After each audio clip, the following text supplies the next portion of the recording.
saber se é verdade ou mentira o que nós pregamos se você vir aqui e obedecer. Por isso eu sempre digo que se você vir e obedecer e a sua vida não mudar, eu como a Bíblia, eu rasgo a Bíblia e vou servir o diabo, é isso mesmo. Porque a minha inteligência se recusa a aceitar, crer numa palavra que fica só no papel. Ora, se está escrito, tem que se cumprir. E Deus está lhe buscando, lhe chamando para mudar a sua história. Não é para você mudar de religião, não. De placa de igreja, não. O nosso Deus é muito maior que placa de igreja, que religião. O nosso Deus quer que você mude de vida, de história, de condição. E para isso, só depende de uma atitude sua. Deus nunca vai fazer o que você tem que fazer. O vir, o se tornar para Ele, o buscar esse Deus é contigo. Fazendo a sua parte, Ele fará a dele.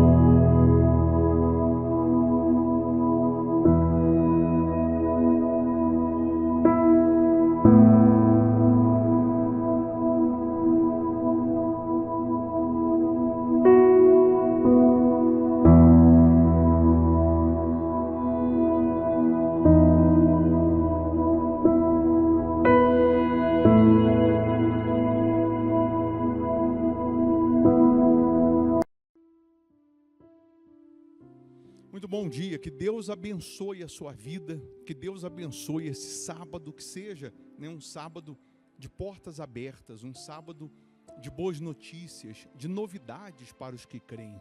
Mais uma vez, nós estamos aqui lhe convidando para juntos entrarmos em oração. Se você pode, nesse momento, unir a sua fé com a nossa, uma coisa é certa, mal não vai fazer, só vai fazer bem.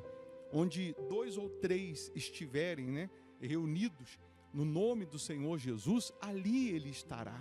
Significa que Ele está agora, nesse momento, junto conosco. E se nós buscarmos a presença dEle, nós vamos encontrar. Se a gente invocar o nome dEle, Ele se manifestará. É nesse momento de oração que doentes são curados, que cativos são libertos. É nesse momento de oração que o fraco é fortalecido, que o caído ele se levanta. É nesse momento que sinais acontecem na vida dos que creem. Prepara aí um copo com água ou uma caneca com água, eu tenho aqui a minha preparada. Nós vamos consagrar essa água e uma vez essa água consagrada, ela vai simbolizar o poder de Deus. Ao beber dessa água, milagres vão acontecer. Se você está aí com dor, na hora da oração, você vai colocar uma das mãos no local da dor. Se está aí aflito, angustiado, vai colocar a sua mão no coração. Deus, Ele é poderoso para fazer mais do que pedimos e mais do que pensamos. Basta tão somente você crer. Basta tão somente você se tornar para Deus. Não é para religião, não. Não é para placa de igreja, não. É para Deus. Ele é muito maior que placa de igreja. Ele é muito maior que religião. Ele é poderoso para fazer muito mais do que pedimos. Você crê? Então, se você crê, fecha os olhos, é momento de oração. Em o nome do Senhor Jesus, ó Pai. Mais uma vez, nós estamos aqui na Tua presença em oração, porque reconhecemos, meu Pai, que sem o Senhor nada podemos fazer. Reconhecemos a Tua grandeza, a Tua majestade, e suplicamos o Teu favor, meu Deus. Porque quantas pessoas estão agora doentes, aflitas, angustiadas, desesperançadas, e só o Teu poder para curar, para libertar, para livrar, só o Teu poder para transformar essas pessoas. Se o Senhor não tocar, eu pergunto, quem vai tocar? Se o Senhor não se manifestar, eu pergunto, quem se manifestará? Se o Senhor, meu Deus, agora não socorrer essas pessoas, eu pergunto, quem é que vai socorrê-las? Se o Senhor agora não libertá-las, quem vai libertar? Então, meu Deus, nós não estamos aqui praticando uma reza, uma religiosidade, não. Nós estamos aqui suplicando o Teu favor, porque sabemos que quando clamamos, o Senhor responde. Sabemos que quando suplicamos, o Senhor nos atende. Abre as portas, meu Pai. Levanta o caído, renova as forças dessas pessoas. Se tem alguém doente, que essa pessoa seja curada agora, que a dor desapareça, que essa aflição vá embora, que toda obra do diabo seja quebrada, que todo problema crônico saia da vida desta pessoa. Eu determino agora todos os principados, potestades, forças do inferno, que elas caiam por terra nesse momento. Em o nome de Jesus, eu ordeno todo o mal, sai agora. E que a tua luz, meu Deus, resplandeça na vida dessas pessoas. Abençoa os que escreveram aqui pedindo oração, aqui no canal. Abençoa os inscritos no canal. Abençoa a água, consagra essa água. Quando essa pessoa beber dessa água, que ela receba saúde física, saúde espiritual. Ó, meu Pai, aviva a fé dessas pessoas. Fortalece, meu Deus, que esse dia, que esse sábado seja um sábado abençoado, que essa pessoa tenha sinais do teu poder, sinais da tua existência, meu Deus, que ela alcance as promessas que estão contidas na tua palavra. É o que nós determinamos, em o nome do Pai, do Filho e do Espírito Santo. E você que crê, diga: eu estou abençoado, em nome de Jesus. Amém. Amém? Beba da água crendo no poder de Deus. Amém. Eu vou deixar aqui uma sugestão de palavra, de pregação, para te fortalecer espiritualmente. Se você puder ficar mais um pouco e ouvir, com certeza você só tende a ser, abençoado. Se você não puder ouvir agora, vê a imagem aí para mim. Se você não puder ouvir agora, assim que você puder, você vai ouvir, tá bom? E também, se você quiser se alimentar mais do poder de Deus, se envolver mais com Deus, a Igreja Hospital da Alma fica aqui na Avenida Amazonas, 1744, aqui em Belo Horizonte, Minas Gerais. Você vindo e obedecendo, se sujeitando a Deus, a sua vida será transformada. Nesse domingo nós teremos o culto às 8 horas da manhã. Isso mesmo, 8 da manhã, Avenida Amazonas, 1744. Se você mora longe, em outra cidade, outro estado, outro país, aí você pode participar através desse canal aqui no YouTube, porque o culto é transmitido online, tá bom? Aí você participa também virtualmente, fazendo aí da sua casa uma extensão da Igreja Hospital da Alma. Esse culto de domingo é justamente para transformar a sua vida, para transformar a sua família, para você receber o Espírito de Deus, a unção de Deus que transforma, que restaura, que muda tudo, tá? Não estou lhe convidando para mudar de religião, e sim para mudar de vida. Deus abençoe, bom sábado, bom dia. Nós estamos na condição de servos. Todos nós estamos na condição de ser dependentes, ou de sermos dependentes do Senhor Jesus. E ai daquele que achar que não precisa, ou que já está num nível espiritual suficiente, que não precisa depender de Deus, ou que não precisa esperar em Deus. Mas antes de entrarmos aqui nessa questão dos Salmos 51, se você reparar, na maioria dos milagres que o Senhor Jesus executou, que o Senhor Jesus fez, mesmo sendo o Senhor Jesus, mesmo tendo o Senhor Jesus poder para curar, para libertar, poder para ressuscitar, mesmo o Senhor Jesus tendo os poderes de uma forma sobrenatural, na sua maioria, quando o milagre acontecia, ele virava para a pessoa que recebeu o milagre e disse: a tua fé te curou, ou a tua fé te salvou. Por quê? Que ele, sendo Deus, ele deixou essa frase. Uma vez ele sendo Deus, ele podia falar: eu te curei, pelo meu poder eu te curei, e não teria exagero nenhum nisso, não teria problema nenhum em o Senhor Jesus afirmar isso. Pela minha glória eu te curei, pelo meu poder você foi curado, pelo meu poder você recebeu o sobrenatural. Mas por que o Senhor Jesus Em nenhum momento disse isso. Pelo contrário, a Bíblia diz que em Nazaré ele não fez nenhum milagre por causa da incredulidade daquelas pessoas.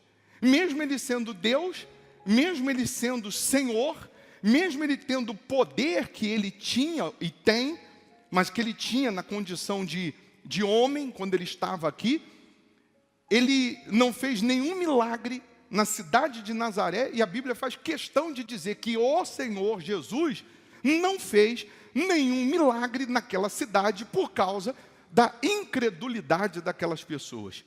E aí a gente começa a meditar e analisar uma questão que às vezes nós pecamos de uma forma inconsciente, que às vezes nós pecamos de uma forma equivocada.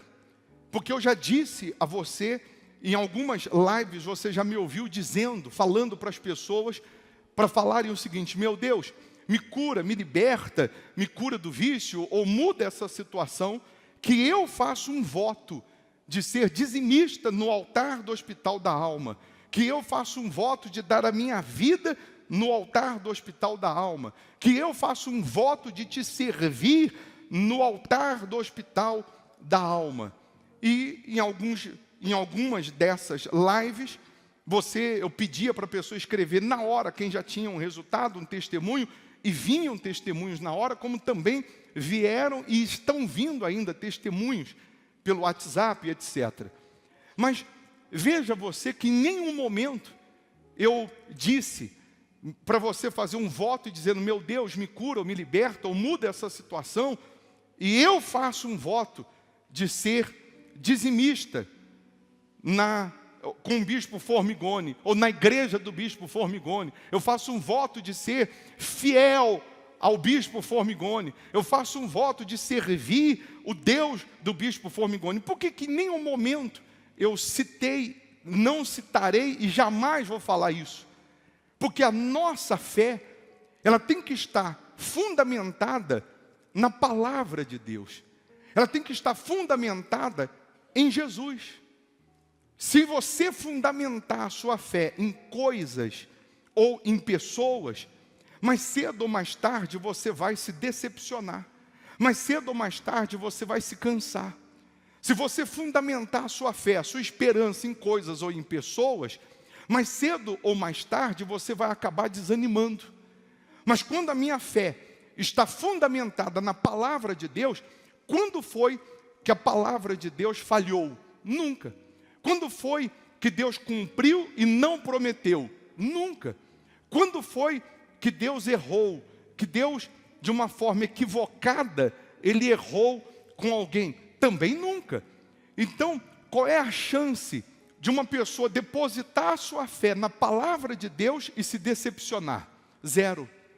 Qual é a chance de uma pessoa fundamentar a sua fidelidade, a sua obediência à palavra de Deus e ela se decepcionar ou desanimar porque demorou ou não aconteceu na hora que ela queria ou na hora que ela imaginava? Nunca. Porque a palavra de Deus, a Bíblia diz que ela se renova a cada dia em nós. A palavra de Deus, para quem tem uma aliança com essa palavra, para quem tem um voto, um pacto de servir o Deus dessa palavra, a Bíblia diz que ele corre e não se cansa. A Bíblia diz que ele sobe com asas como águia. Mas quando a minha fé não está fundamentada na palavra de Deus, eu vou ficar esperando que alguém faça por mim o que eu tenho que fazer. Aí entra aquela questão das pessoas serem viciadas em pedir oração. Eu não estou dizendo que está errado você pedir para que alguém ore por você, para que alguém lhe ajude em oração. Mas está errado você terceirizar isso. Você vira para todo mundo nas redes sociais e pede para que todo mundo ore por você, e aí você não quer ter o trabalho de usar a sua fé ou de manifestar a sua fé, você não quer ter o trabalho de fazer a sua parte, porque já tem alguém orando por você, já tem alguém pedindo a Deus por você, já tem alguém intercedendo por você. Então, às vezes, na sua maioria, esse muito pedido de oração para um, para outro, para aquele outro, e mais outro, é justamente para que ou é como se essa pessoa estivesse dizendo o seguinte: eu não quero ter trabalho. Eu não quero ter trabalho de eu fazer a minha oração. Eu não quero ter trabalho de eu ter que manifestar a minha fé para me beneficiar das promessas. Então, é mais fácil eu pedir para que todo mundo ore por mim. E aí a gente entra naquela questão que Jesus dizia para a pessoa que era curada: a tua fé te salvou, a tua fé te curou. Então depende da minha fé, depende da minha parte. Eu tenho que fazer a minha parte para que ele faça dele.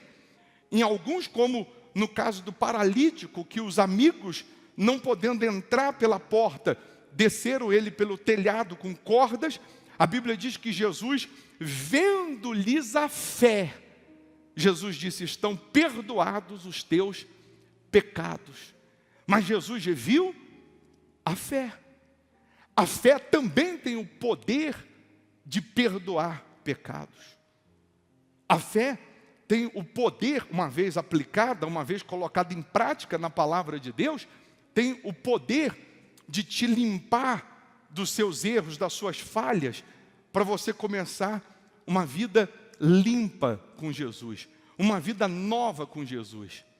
Mas aqui, no Salmos 51, o que eu quero frisar nesses Salmos, o título dos Salmos, que você já sabe, que é a confissão e o arrependimento de Davi, o seu pecado que ele cometeu, a sua transgressão cometida, mesmo ele sendo de Deus, mesmo ele sendo um homem segundo o coração de Deus, mesmo ele sendo um homem que Deus ungiu para ser rei de Israel, um homem que venceu o gigante, que venceu o urso, ainda sendo um garoto, venceu o urso, venceu o gigante, venceu o leão, sendo ainda um garoto. A Bíblia diz que ele tocava harpa e os demônios se retiravam de Saul, só tocando o instrumento musical.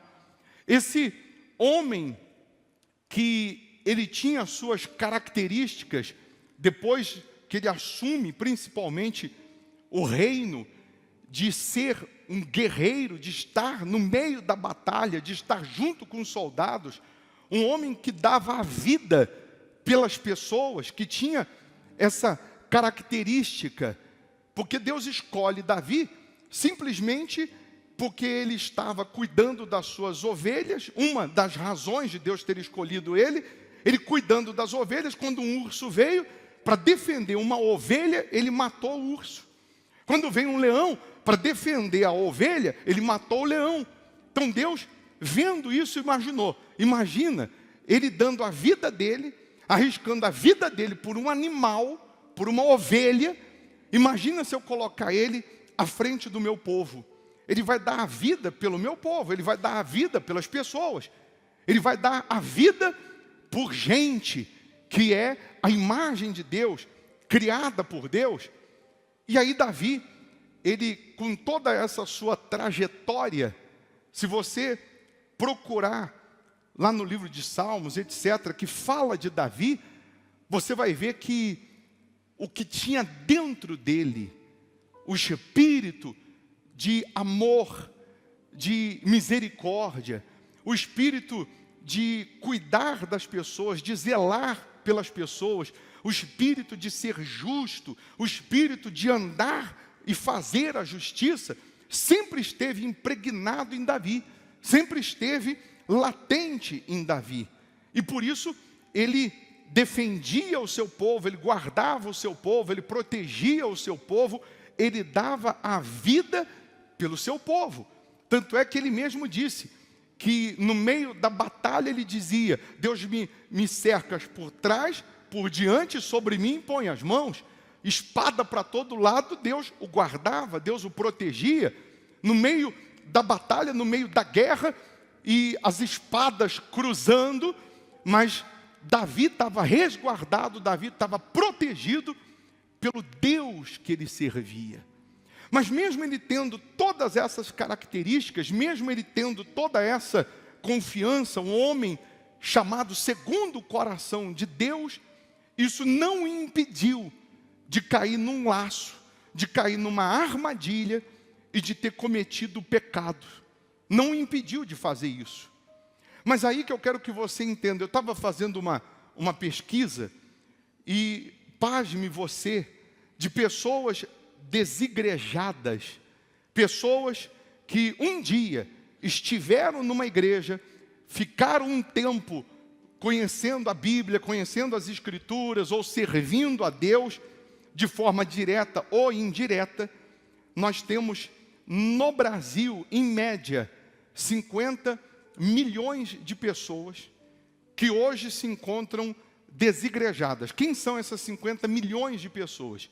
São aquelas pessoas que estiveram um tempo na fé ou buscando a Deus em uma igreja e por algum motivo, que na sua maioria nem elas sabem qual, elas se esfriaram, elas saíram da igreja, saíram da presença de Deus, sempre com aquele pensamento: eu deixo de ir na igreja, eu não vou mais na igreja, mas não deixo Jesus, e automaticamente elas, sem perceber, saíram do contexto reino de Deus, algumas por terem cometido erros, pecados, falhas, e por conta da vergonha desses seus erros, dessas suas falhas, por conta do que as pessoas podiam achar ou pensar, somado ao espírito do diabo que trabalha na cabeça, na mente, dizendo que para ela não tem mais perdão, que para ela não tem mais salvação, que para ela não tem mais jeito. Então essas pessoas saíram. Outras porque simplesmente se esfriaram, e até hoje, na sua maioria, elas continuam com essa tese: eu não vou à igreja, eu não sou dizimista, eu não sou mais ofertante, eu não pratico mais a palavra de Deus, mas o meu Jesus eu não largo, o meu Jesus eu não abandono. E as mesmas pessoas, elas, mesmo conhecendo as Escrituras, mesmo conhecendo a palavra de Deus, elas não conseguem praticar e muito menos voltar à prática da fé, ou voltar para a igreja. Ela não consegue nem obedecer, nem praticar o que está escrito, e muito menos voltar para a igreja, porque o diabo, que se disfarça de anjo de luz, ele colocou na mente dela, na cabeça dela, principalmente com o advento da internet, que nós somos hoje uma geração midiática, que não precisa. Porque ao ouvir a palavra de Deus, ela entra na internet, qualquer hora ela ouve uma pregação, a qualquer momento ela recebe uma oração, mesmo pela internet.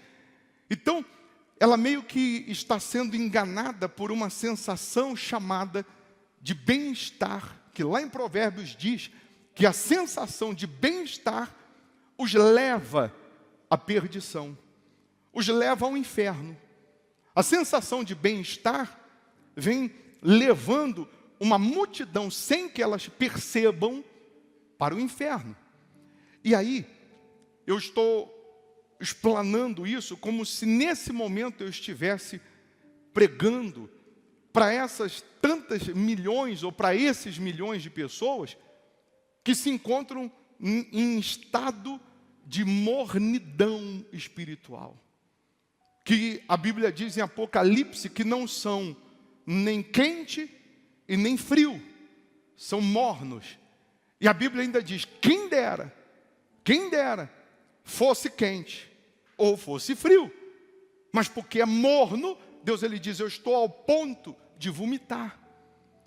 Porque ou a gente se supera, ou a gente, como no caso desses que estão hoje vivendo distantes da igreja, distantes de Jesus, automaticamente estão vivendo essa sensação de bem-estar. Ou ele assume e diz: olha, eu estou mal, eu estou frio, eu preciso de Jesus, eu necessito de Jesus, porque do meu jeito eu não estou conseguindo vencer, com a força do meu braço não está dando certo, da minha maneira, conforme eu penso, eu não saio do lugar, tudo que eu faço, até o que é para dar certo, dá errado.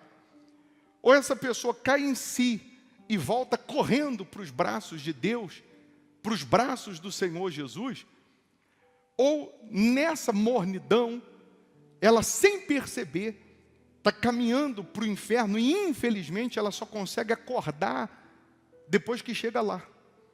Tem gente agora no inferno gemendo, mas urrando, gritando de dor, que daria tudo para sair de lá. Tudo. Mas enquanto esteve aqui, ela permaneceu nessa forma morna espiritualmente falando, sem querer compromisso, sem querer se comprometer com as coisas de Deus, sem se comprometer com a fé. Ela foi levando a sua vida espiritual no banho-maria, e quando acordou já estava lá no inferno.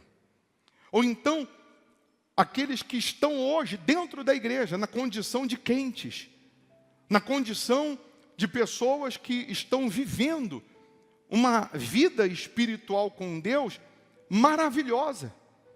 E ela tem que tomar muito cuidado, porque nesse estágio de você estar vivendo fora do pecado, nesse estágio que você está vivendo de uma forma reta, na sua conduta, nas suas atitudes, no seu comportamento, na sua fidelidade a Deus, no que diz respeito a dízimo, a oferta, aos seus compromissos com Deus, você tem que tomar cuidado para que você não empine o seu nariz e não comece a se achar melhor do que aqueles que não estão fazendo isso. E aí quando você começa a achar que você é melhor do que aqueles que não fazem, que não praticam, você esquece uma palavrinha importantíssima que chama-se misericórdia. Aí você começa a achar que é o bom, que é a pessoa correta, que é aquela pessoa cheia de Deus, cheia do Espírito Santo, e sem que você perceba, você começa a condenar, a apontar, você começa a criticar, porque você se julga melhor. E aí, no livro de Tiago 2, no versículo 13, deixa eu pegar aqui, diz assim: porque o juízo é sem misericórdia para com aquele que não usou de misericórdia. À medida que eu meço, eu sou medido também. Se eu não uso de misericórdia, amanhã, quando eu precisar de misericórdia, eu não vou receber. Eu não vou ter. Aquele que se acha perfeito, ele está correndo um grande perigo. Porque ele começa a condenar, ele começa a apontar, ele começa a se achar melhor. Por isso que a Bíblia diz que aquele que pensa estar de pé, cuide-se para que não caia. A Bíblia não diz aquele que está de pé, cuide-se para que não caia. A Bíblia diz aquele que pensa estar de pé, cuide-se para que não caia. Aí vamos voltar para Davi, que tinha todas as características, qualidades, homem de Deus, homem segundo o coração de Deus, mas que num vacilo que ele deu, num laço que ele caiu, numa armadilha que ele caiu, ele, vendo a mulher tomar banho, os hormônios não se convertem, os hormônios borbulhando, ele foi e teve relação com a mulher, engravidou, você já conhece a história, mandou matar o marido da mulher, cometeu esse erro gravíssimo. Todos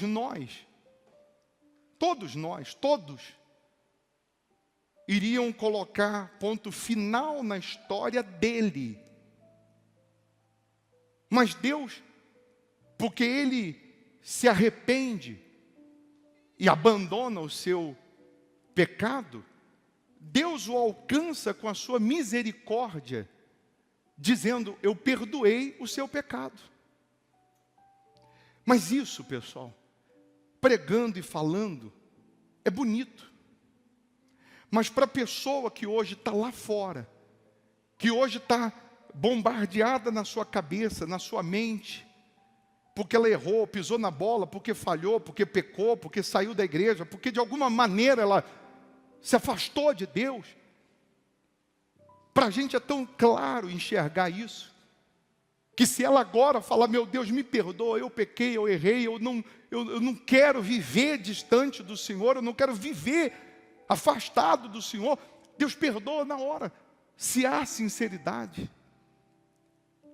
Para a gente falar aqui é tão simples, mas para aquele que está sendo bombardeado pelo inferno inteiro, que está lutando pela alma dessa pessoa, é difícil. E só mesmo a misericórdia de Deus para fazer essa pessoa entender que não existe ponto final na história dela, que Deus não vai colocar ponto final na história dela, por conta do que ela fez ou deixou de fazer, mas Deus quer continuar escrevendo a história dela. E para Deus continuar escrevendo a história dela, ela precisa voltar ao altar, ela precisa voltar à prática da fé, ela precisa voltar às primeiras obras, ela precisa voltar ao primeiro amor, ela precisa se reconstruir na sua fé, independente do que vão achar ou do que vão pensar. Você vê que a maior luta para o filho pródigo voltar para casa era preocupado com o que os outros iam falar, preocupado até com o que o pai ia jogar na cara dele. E ele ficou arrumando algumas desculpas para voltar para casa. E quando ele chega ao longe, o pai corre e o abraça. Em nenhum momento o pai pergunta, o pai pede a ele explicações.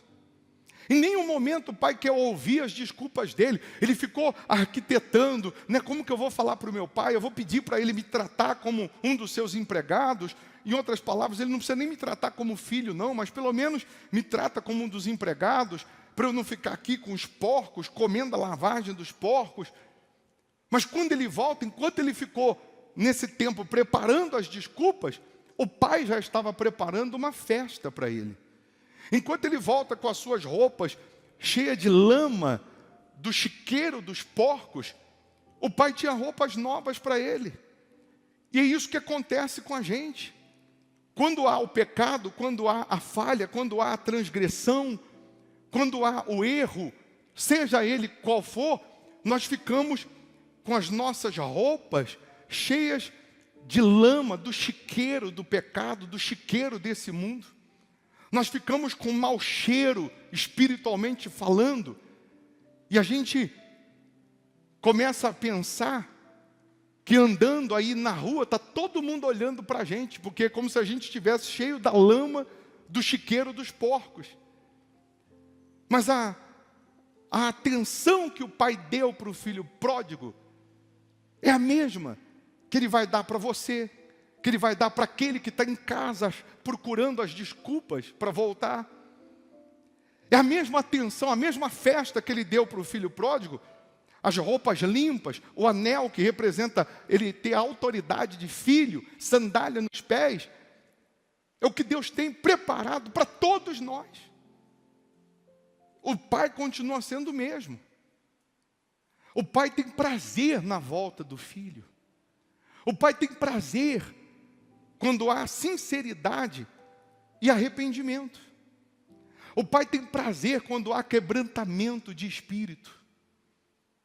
Porque todos falhamos, erramos. Ou, se você já se limpou, se consertou, você não vai condenar ninguém, porque um dia você esteve na pele desse alguém. E aí em Salmo 51, Davi, ele, no versículo 1, diz assim em diante: compadece-te de mim, ó Deus, segundo a tua benignidade, e segundo a multidão das tuas misericórdias.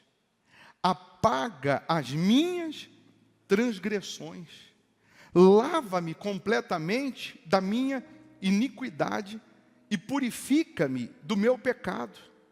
Pois eu conheço as minhas transgressões e o meu pecado está sempre diante de mim. Davi tinha consciência que mesmo ele tendo falhado, errado, ele tinha consciência que Deus podia lavá-lo. Ele tinha consciência que Deus podia purificá-lo novamente. E aí, ele já era rei de Israel.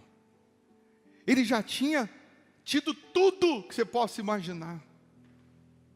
Em nenhum momento você vê Davi amargurado, chorando, por conta do seu erro, da sua falha, e dizendo assim: meu Deus, não deixa eu perder o meu título de rei.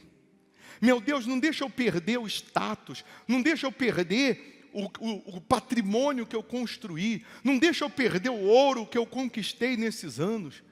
Em nenhum momento você vê Davi preocupado com coisas, com bens. Em nenhum momento você vê Davi preocupado com benefícios, com o status que ele tinha no palácio. Mas no versículo 10 ele diz assim para Deus: cria em mim, ó Deus, um coração puro e renova dentro em mim um espírito inabalável. Não me repulses da tua presença, nem me retires o teu Santo Espírito. Restitui-me a alegria da tua salvação e sustenta-me com um espírito voluntário. Aí ele diz: então ensinarei aos transgressores os teus caminhos e os pecadores se converterão a ti. A maior dor de Davi, a maior angústia de Davi, era que Deus tirasse dele o Espírito de Deus, que Deus ungiu um dia. A maior aflição, o maior desespero de Davi, não era de perder títulos, mas era de perder a presença de Deus. Era de perder a voz de Deus com ele todos os dias. Porque Davi sabia que ele podia perder tudo, mas se Deus estivesse com ele, ele venceria tudo de novo. E ele sabia que ele podia ficar com todo o ouro do mundo. Sem Deus, ele seria a pessoa mais infeliz desse mundo. Sem o Senhor Jesus, sem a presença de Deus, ele seria o homem mais incompleto desse mundo. E é o que acontece hoje.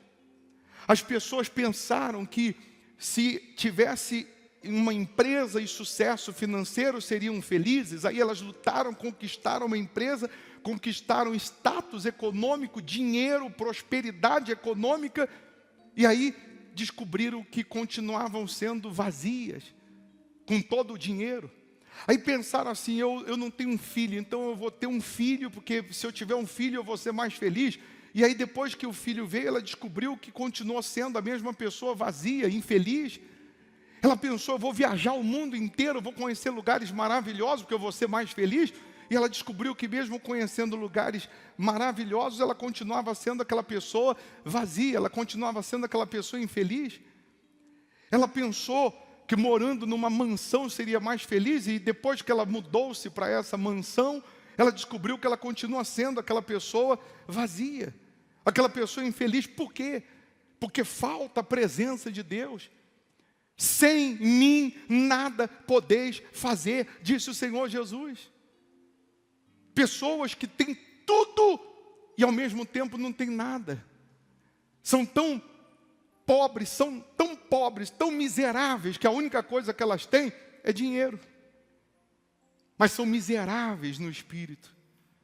São pessoas cheias de mágoa, de maus olhos, de malícia, de maldade. Pessoas que às vezes estão aqui, mas a maquinação, o pensamento é mau. Outras querendo se beneficiar em cima de mentira, querendo ganhar uma pontinha financeiramente em cima de alguém, ou ainda que seja do auxílio do governo, através de uma mentira. Pessoas que, nessa questão do auxílio, ela não estava no grupo para receber. Ah, mas já que dá para receber, vou receber. É a mesma coisa, o caminhão de carne que tombou, e só foi tombar, brotou gente da terra, do chão, do nada, para ir lá e roubar a carne que estava no caminhão, só porque o caminhão tombou. Mas o caminhão tombou, mas a carne não é sua. Tombou na estrada o caminhão, mas você não comprou a carne. E se bobear, tem gente lá, crente, que saiu com um pedaço de carne nas costas, e depois, em casa, quer dar uma de santo. Depois quer moralizar. Então eu já disse que não tem super santo, super crente. Por que Deus deixa claro o que aconteceu com Davi? Para a gente entender que por mais que você tenha qualidades, por mais que você tenha vitórias, por mais que você tenha bênçãos, por mais que você tenha uma vida de conquistas com Deus, se você vacilar, você cai num laço, você cai numa rede. Então a gente tem um exemplo para não cair, mas também tem um exemplo para aquele que caiu, que Deus perdoa. Não está acabado não, não está perdido não. Que você não pode é ficar prostrado, é ficar caído. Que você não pode é se entregar ao problema. Está entendendo sim ou não?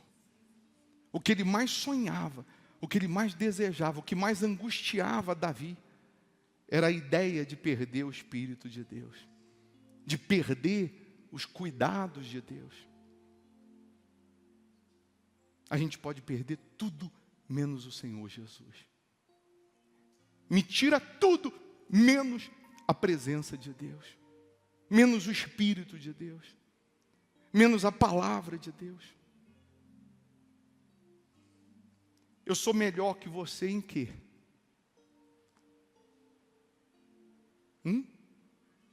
O que eu sou melhor que você? Em nada. O mesmo Deus que você fala, eu também falo. Deus me usa para esclarecer a palavra, a mensagem dele? Sim. Deus me usa para orar e as pessoas serem curadas, libertas, etc, etc? Sim.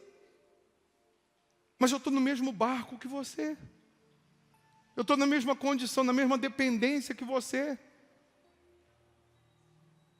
Então você vai falar com Deus, ó Deus, eu preciso, eu necessito, eu quero. Aí você vai chegar para mim e falar assim, bicho, só pode fazer oração para mim? Que eu estou precisando disso, que Deus faça isso. Mas por que você não vai direto? Você tem acesso a Ele. Você não precisa de mim não, você tem acesso. Claro que um pode ajudar o outro na oração, claro. Eu não estou negando, eu estou só querendo que você tenha uma fé independente de quem quer que seja. Eu só estou querendo que você tenha a sua busca, a sua confiança, a sua vida com Deus. Para que nada, nem ninguém, tire você da presença de Deus. Lutas virão? Virão. Mesmo você sendo tudo direitinho. Dificuldades, tempestades, aflições, virão. Mas porque a minha fé está fundamentada na palavra, eu permaneço. Eu continuo confiando, mesmo sem ver.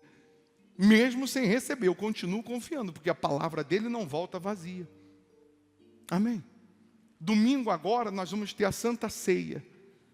Que a gente, nessa cerimônia, espiritualmente falando, é a gente ter comunhão com Deus, se assentar à mesa com o Pai. Na Santa Ceia, o partir do pão, o comer do pão representando o corpo, a carne, o beber do suco de uva que representa o sangue de Jesus, é para quê? É para a gente ter no nosso DNA espiritual o Senhor Jesus. Mas mesmo assim, nós vamos ter lutas, cheio do Espírito Santo, cheio do poder de Deus, nós vamos enfrentar lutas? Vamos. Enquanto a gente viver aqui embaixo é guerra. Aqui embaixo é pauleira. Aqui embaixo é para macho, é para fêmea. Não é brincadeira não. Só que o que nos alegra é que a nossa vida não se resume a essa vida. Nós estamos aqui de passagem, sabemos para onde a nossa alma vai depois que morrer. Por que a pessoa, uma das razões que a pessoa não consegue perdoar, por exemplo, é porque ela resume a sua vida só aqui na terra, só aqui embaixo. Então ela não perdoa, ela quer vingança, ela quer pagar com a mesma moeda, porque aqui embaixo que a vida dela acaba aqui. Por que as pessoas abrem mão? Eu vou perdoar, eu vou deixar a misericórdia de Deus alcançar, seja o que for. Sobretudo porque ela quer estar bem consigo mesma. E principalmente porque ela sabe que aqui tudo vai ficar. Tudo vai passar. Aquilo que eu falei do relacionamento de 30 anos. Da mulher falar, o meu relacionamento acabou porque o meu marido errou. Não acabou porque ele errou. Acabou porque você não perdoou. Porque ele pediu perdão, você viu sinceridade, mas você não perdoou. Aí você pega um relacionamento de 30 anos e joga fora. Por conta de um erro, ainda que grave. Mas porque a sua vida só se resume aqui nessa esfera e não no porvir, você não vê como alma. Você não vê como alma. Aquele que julga, aquele que o juízo é sem misericórdia, ele também não vai ter misericórdia. É o que está em Tiago. Porque o juízo é sem misericórdia para com aquele que não usou de misericórdia. Usa de misericórdia, que um dia você vai precisar.